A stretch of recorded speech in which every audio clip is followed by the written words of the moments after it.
Alaska Native corporations are now among the largest federal contractors with hundreds of millions in annual revenues and hundreds of subsidiaries and joint ventures. According to the information submitted by the 19 ANCs, none of them would be classified as small businesses under SBA regs. The Alaska Native corporations may also be passing work through to their subcontractors. They employ relatively few of their shareholders and rely heavily on non-Native managers. We'll hear today from representatives of the Alaska Native people and the Alaska Native contractors who will tell us that sole source contracting is needed to provide important benefits to impoverished people.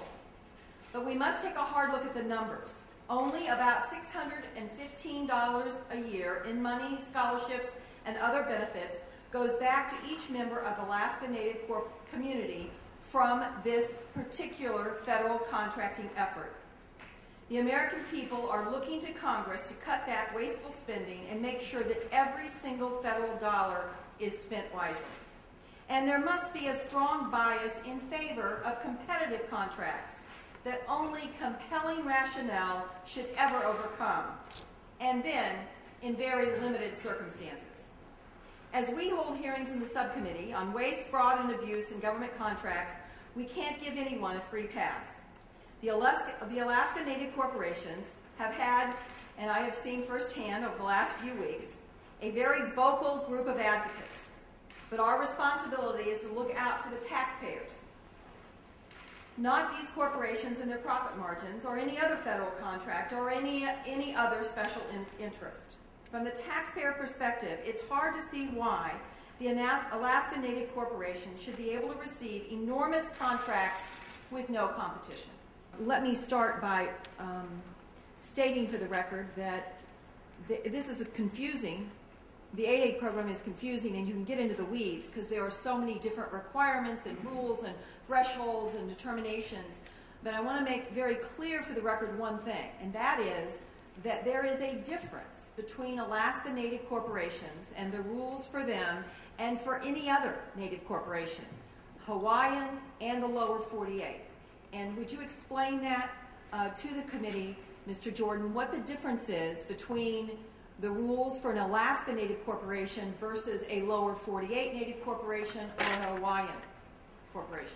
The one area in which Alaska Native corporations are different from Indian tribes is the presumption of economic disadvantage. ANCs are presumed economically disadvantaged, whereas tribes are not. But it's my understanding, Mr. Jordan, that the law carves out a permanent economic disadvantage status for ANCs. You are correct. And it does not do that for Indian tribes. You are correct, yes. Okay, and that is a huge difference. Because if you get a $100 million contract for 4 years running, then you are no longer economically disadvantaged under the rules of SBA. Correct? Correct. But unless you are an ANC. And well, you're permanently economically disadvantaged regardless of how big the contract is. That isn't necessarily correct because it's not the size of, I'll get back to you with the exact definition, but it's not the size of the contract that would necessarily... It's the revenues. Well, yes, it's the net income and the total assets and the revenues, yes, but it depends what flows to the individual business owner, the socioeconomically disadvantaged business owner. Well, I'm not talking about I'm not talking about the business owner. I'm talking about Indian tribes versus ANCs. And I believe, am I correct, Ms. Ritt, with what I'm saying, that there is a special status for the ANCs that provide permanent economic disadvantage regardless of how big they get, regardless of how large the corporation is, regardless of how many subsidiaries they have, and that is simply not true for Indian tribes.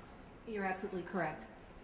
So under the regulations, tribes have a one-time determination of whether that tribe is economically disadvantaged. So this happens with the first 8A firm from that tribe. For every other 8A firm owned by the tribe, they do not have to establish that economic disadvantage. The point is not establishing it, Mr. Jordan. The point is that they don't get to keep it forever. That's the point. The point is that Indian tribes, after they get to a certain size, no longer can participate on a sole source basis. That's simply not true for ANCs. Well, it wouldn't be the tribe so much as the tribally owned company that is an 8A participant. maybe I'm not being clear. I thought that I was being very clear. There is a difference in the law as to how an Indian tribe is treated and an Alaska Native Corporation is treated as the determination of economic disadvantage is made. And one is permanent and one is not permanent. Is that correct? There is a difference in the law. That is correct. In terms of how that difference plays out over time, I'd have to get back to you. Okay. Ms. Kitka, your corporation, Chugach, your total revenue for 2008 was $952 million. 62% of that revenue was from federal contracting. The revenue from the contracts represented set $595 million. You had 6,587 employers. 2.2% of your employees were shareholders, 147 people. Ms. Peta, the Sealaska Corporation, your total revenues for 2008 were $126 million. Your revenue from contracts was only $8.4 million. In fact, only 6% of the revenue of your corporation came from contracting. You had 1,069 employees, and the largest percentage of shareholders employed, you had 136 shareholders employed, or 12.7. If I add those together, we have less than in revenues of hundreds and hundreds and hundreds of millions of dollars. In fact, well over billions of dollars. We have literally less than 300 people that live in Alaska that are employed or that are members of your corporations. And so my question is to you, Ms. Kitka, as you talk about capacity building, how is it capacity building if less than 1% of the employees of the company are members of the corporation? Well, first off, Madam Chair and members of the committee, I came here to testify in my role as president of the Alaska Federation of Natives, not in my role or spokesman for Chugach Alaska Corporation. I'm trying to get at whether or not this is a capacity building, which traditionally what the 8A program was designed to be. It was designed to allow small businesses to grow and get their foot in the door for federal contracting, to build capacity, and then once the capacity is built, to graduate from the program and go into the world of competing. And in fact, there are some Alaska Native corporations that are, in fact, not really participating in the sole source. They are out there competing. When we're looking at the capacity of the corporations, and I can't speak for the other corporations because I only represent Sealaska Corporation as a board of directors, but I do know that we're looking for models and sharing models, not only amongst us in Alaska, but in the lower 48, that these models of how do we use scholarship programs as the tribes are looking across the country to implement scholarship programs, we're looking at best practices and what works. Ms. Lucan, did you want to address the less than 1% of your employees being shareholders? Senator, I came here today to speak on behalf of the Native American Contractors Association. As such, I can't speak to the direct operations or businesses relating to another organization. As you know, I hope that the goal of every Alaska Native corporation is to hire as many qualified shareholders and their family members as possible. In fact, we have in place Public Law 93-638, which allows us to provide a preference for qualified shareholders, Alaska Natives, and American Indians. I'm curious. Would the three of you have any problem with competing with other ANCs? No, I think we actually do compete with other ANCs on various contracts.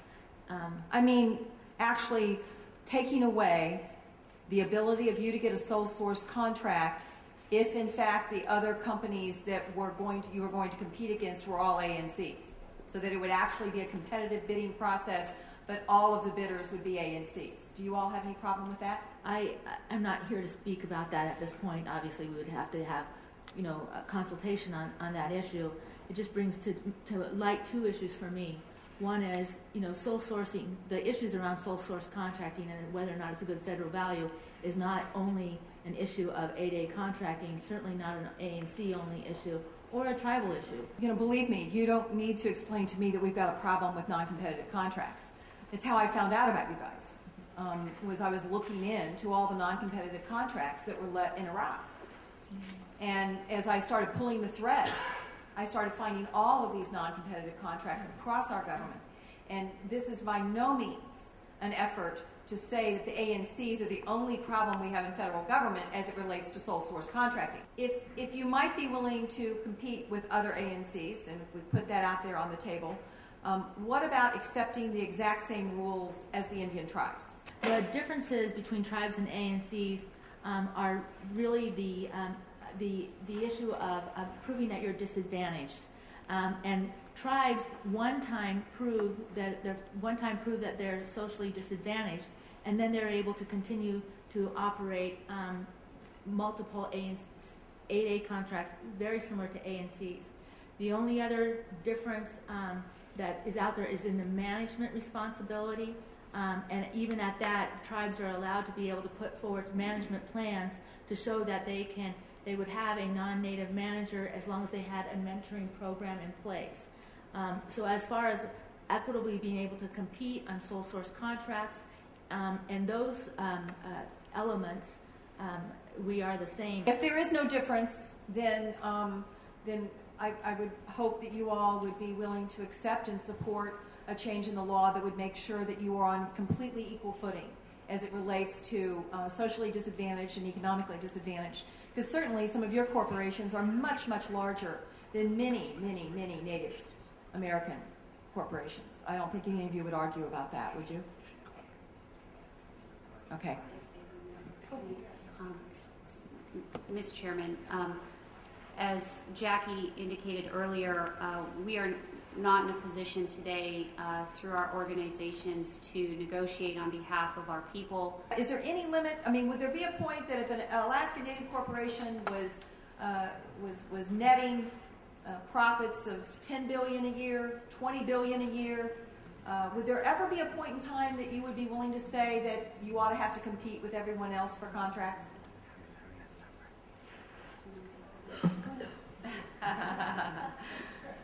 Again, Senator, actually, there's a couple of points I'd like to make here.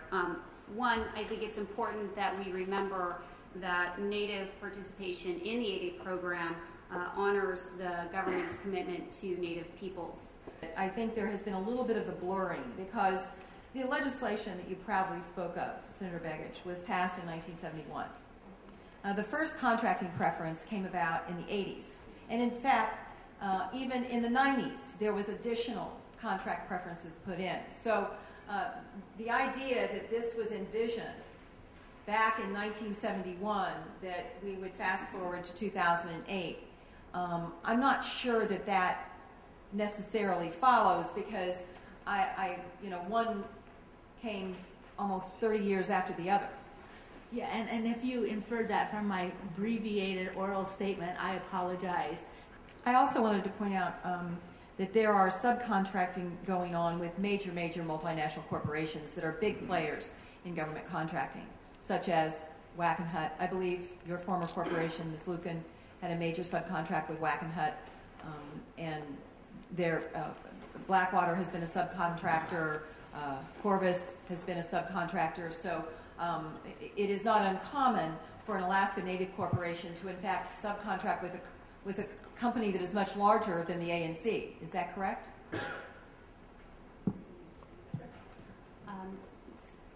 Ms. Chairman, yes, Alaska Native corporations, tribes, and Native Hawaiian organizations, like all other federal contractors, can enter into joint venture agreements and subcontract arrangements under the FAR and the SBA regulations. Okay.